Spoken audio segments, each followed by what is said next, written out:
Bonjour, je m'appelle Louis. J'ai 14 ans. Aimez-vous vos parents? Les aimez-vous tellement que vous êtes prêt à leur pardonner leurs terribles actions? Je l'ai fait. Aussi longtemps que je me souvienne, je n'ai rien vu d'autre que les murs de ma maison. Tout mon univers s'étalait sur 2 étages et était divisé en un salon, une cuisine, un couloir et ma chambre. Toutes les fenêtres de ma maison étaient collées avec du ruban adhésif noir impénétrable et elles ne s'ouvraient pas. Mon père fermait les portes menant à l'extérieur avec une clé universelle, toujours attachée à sa ceinture. Je n'ai jamais quitté la maison. Le monde extérieur n'existait pas plus pour moi que le monde de la bande dessinée existe pour vous. Peu importe combien de fois j'ai demandé à mes parents de me laisser sortir, ils disaient toujours non. Ils m'ont dit qu'ils voulaient me protéger. Ils ont dit que tous les enfants du monde vivent comme moi. Parce que le monde extérieur est plein de dangers et que le plus grand était une ombre dans une cape. Selon eux, cette personne a kidnappé des enfants et fait de très mauvaises choses avec eux. Mais je ne les croyais pas. Pour moi, c'était juste un autre conte de fées de mes parents destinés à me garder à la maison. Un jour, mon père a perdu sa clé. Il a regardé autour de la maison mais n'a pas pu la retrouver parce que je l'ai trouvée en premier. Finalement, j'ai eu la chance de voir ce qui se trouvait de l'autre côté de la porte. J'ai soigneusement planifié mon évasion. J'ai attendu que mes parents s'endorment et je les ai passés en douce avant de me rendre à la porte. J'ai déverrouillé la serrure avec aisance et j'étais déjà prêt à m'enfuir en toute liberté. J'ai ouvert la porte et là, je l'ai vu. Une silhouette énorme dans une large cape et un chapeau à large bord était juste sur le pas de la porte. C'était lui, l'ombre dans une cape. Par peur, j'ai rapidement claqué la porte et hurlé de telle manière que ma maman est apparue immédiatement à côté de moi, comme si elle attendait au coin de la rue. Je lui ai demandé d'appeler papa pour qu'il puisse me protéger. Mais elle m'a dit qu'il était déjà dehors en train de chasser l'ombre. Cette nuit resta un souvenir cauchemardesque.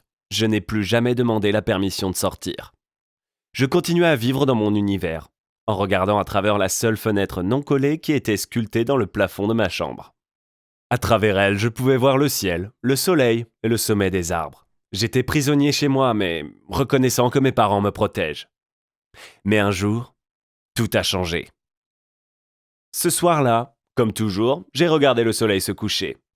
Soudain, j'ai remarqué une silhouette accrochée au sommet d'un arbre. C'était une fille du même âge que moi. Je ne pouvais pas en croire mes yeux. Que faisait-elle au sommet de l'arbre? S'éloignait-elle de l'ombre? Mais elle a ri au lieu d'avoir peur. Elle m'a vu et elle m'a fait un signe. Je ne sais pas pourquoi, mais j'ai eu peur et je ne suis pas retourné à la fenêtre ce soir-là. Le lendemain matin, j'ai remarqué un avion en papier froissé se trouvant sur ma fenêtre. Et bien que la fenêtre soit verrouillée, je connaissais un moyen sournois de l'ouvrir un peu. L'avion était une lettre de cette fille. Elle s'appelait Summer. Elle était notre voisine et elle a demandé pourquoi je ne sors pas. J'ai pris une feuille de papier, écrit mon nom et que je suis effrayé de tomber dans les mains de l'ombre à la cape. Puis j'ai jeté ma lettre dehors. Voilà comment notre correspondance a commencé.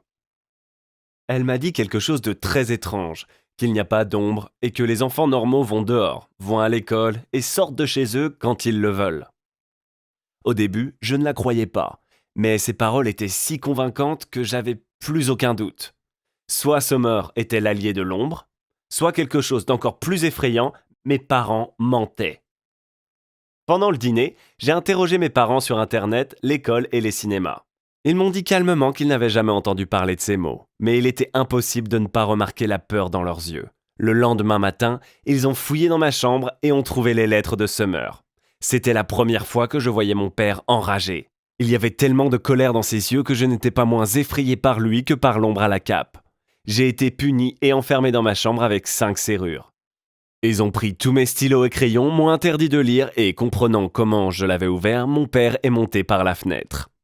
J'ai compris que je ne reverrais jamais le soleil se lever. Mais le plus effrayant, c'est que mes parents m'ont menti toute ma vie.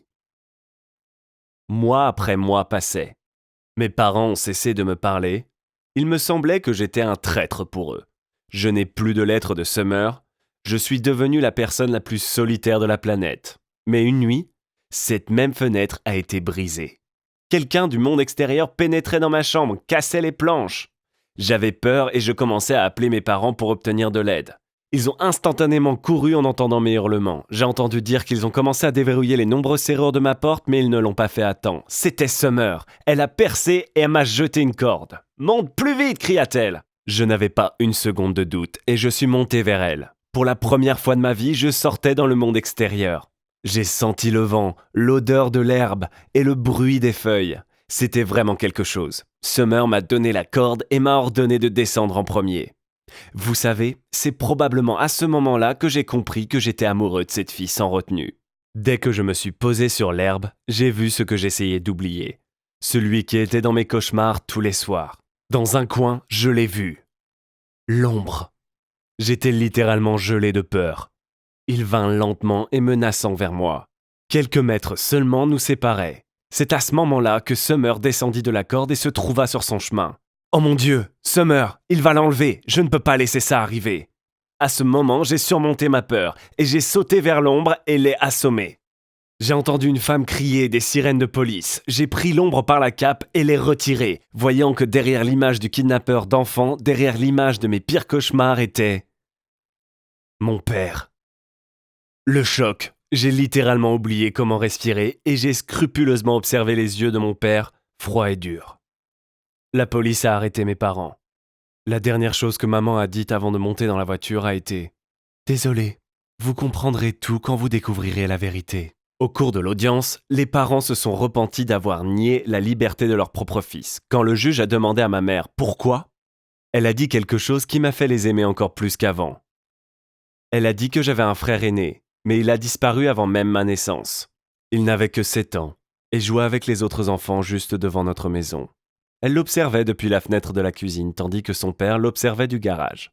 Mais dès qu'ils ont cessé de faire attention pendant seulement quelques minutes, il a disparu. Les autres enfants ont déclaré qu'un homme portant une cape et un chapeau à large bord l'avait emporté. Il a pris mon frère par la main, l'a mis dans la sienne et est reparti. Il n'a pas été retrouvé.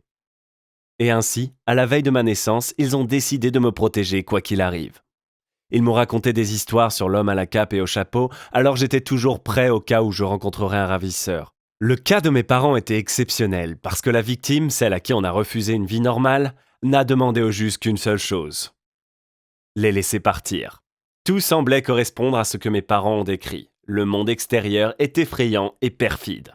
Ces lois ne sont pas toutes justes. Il est douteux que les mots d'un garçon de 14 ans changent quoi que ce soit. Maintenant, mes parents risquent une longue peine de prison, mais je ferai tout pour les protéger, pour les libérer. Les parents de Summer ont offert de prendre soin de moi et de devenir mes tuteurs temporaires. Je suis sûr que c'était grâce à elles. Maintenant, j'ai commencé à fréquenter une école normale, à sortir la nuit avec Summer et à explorer le monde qui n'était qu'auparavant une image pour moi. Vous savez quoi ? La liberté est une sacrément bonne chose. Merci d'avoir été avec moi ces quelques minutes. Avez-vous des problèmes avec vos parents ? Faites savoir les autres dans les commentaires. Partagez cette vidéo, laissez un commentaire et abonnez-vous à la chaîne. À bientôt.